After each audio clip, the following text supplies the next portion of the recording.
on the island of Mesa Tierra, lost in the Pacific.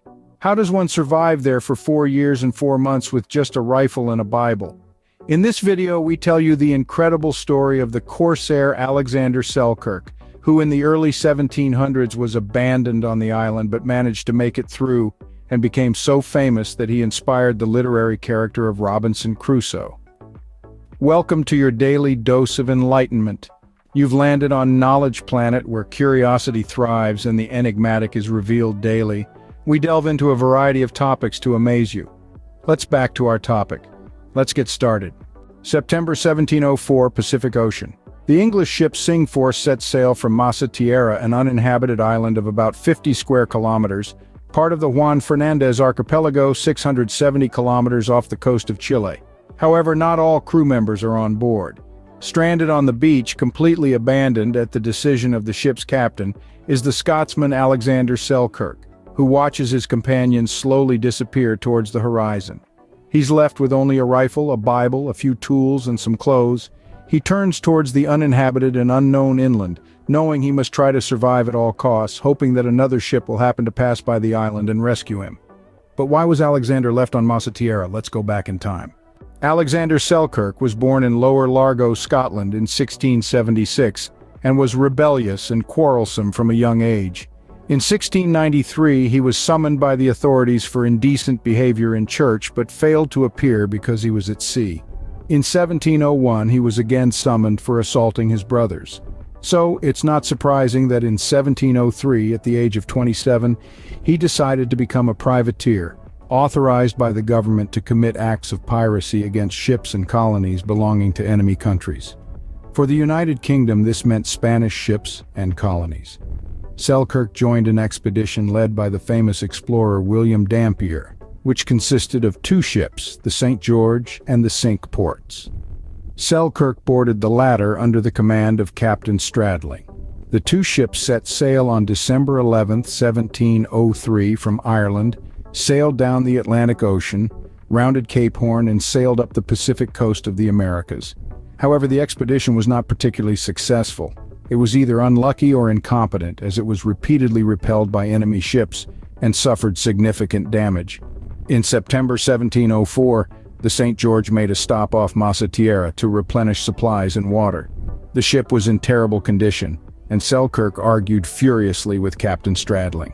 When the ship was not repaired, he decided to take his chance on the island, saying, "I'd rather stay here than stay aboard." The commander, eager to get rid of Selkirk due to his problematic nature, took him literally. After all, abandonment on deserted islands was a common punishment at the time for mutiny on privateer ships, and generally amounted to a death sentence. Before departing, Captain Stradling left Selkirk with a rifle, some tools, clothes, and a Bible. Then he cast off and left. Alexander found himself alone on the island, a castaway not because of a storm or battle, but because of his and his captain's fault. Before continuing with our story and seeing how he survived, let me tell you something.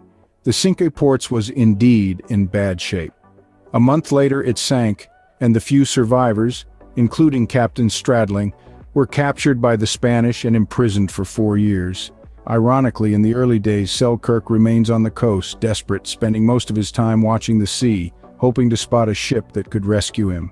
He survives by eating crustaceans, mollusks, and sea turtles. However, after 8 months, a colony of sea lions arrives on the beach for mating season, forcing the Scotsman to move inland. It's an obligatory but fortunate choice. Selkirk encounters many wild goats introduced to the island by the Spanish years ago, from which he can obtain meat, milk, and skins to progressively replace his clothes.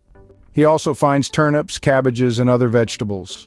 Fortunately, he's very skilled at using the tools at his disposal, including an axe and a knife. So he builds more knives and 2 small huts, one for sleeping and one for cooking. The Scotsman must try not to go insane, so he spends his time reading the Bible aloud or, for example, carving his name on tree trunks. He has to find a way to keep himself occupied mentally. However, no ships pass nearby.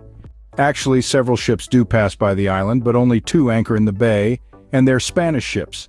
Since Selkirk is an English privateer, he risks being killed, imprisoned, or enslaved if captured. So for him, it's not a positive but a very negative situation. In one case, he manages to hide from the Spanish. In the other, he's spotted and chased, even shot at. In the end, he manages to climb a tree and escape, but he remains alone.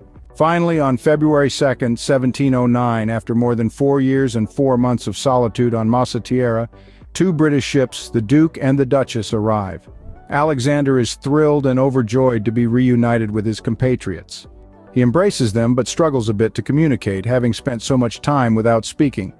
When the ship sets sail again, the expedition's commander, Woodes Rogers, appoints him second officer of the Duke. Yes, because the Duke and the Duchess are not heading to England but are engaged in piracy against the Spanish. So Selkirk doesn't return home immediately but resumes what he started, waging privateer warfare against the Spanish along the Pacific coast of the Americas. Once they've accomplished various feats, the Duke must circumnavigate the globe to return home. However, time passes and the weather is favorable, so in 1711 Selkirk finally manages to return to his homeland and see his country again, 8 years after setting out. The story of Alexander soon becomes famous because it's narrated in a travel account by an officer of the Duchess and in a book by the same Commander Rogers. As for our troublemaker, he stays on land for a few years, but then the sea calls him back. He embarks as a sailor on military ships serving along the Atlantic coast of Africa. In 1723, while at sea, he dies of yellow fever at the age of 47. What an incredible life Selkirk had. It was so much that his story was one of the inspirations for the conception and writing of Daniel Defoe's novel Robinson Crusoe, first published a few years after Selkirk's return home in 1719. Moreover, in 1966, the Chilean government decided that one of the 2 main islands of the Juan Fernandez archipelago would be named Isla Alejandro Selkirk. Curiously, however, the name was given to Isla Massa Fuera and not to Massa Tierra, which was instead renamed Robinson Crusoe Island. With that said, guys, thank you so much for watching this video until the end.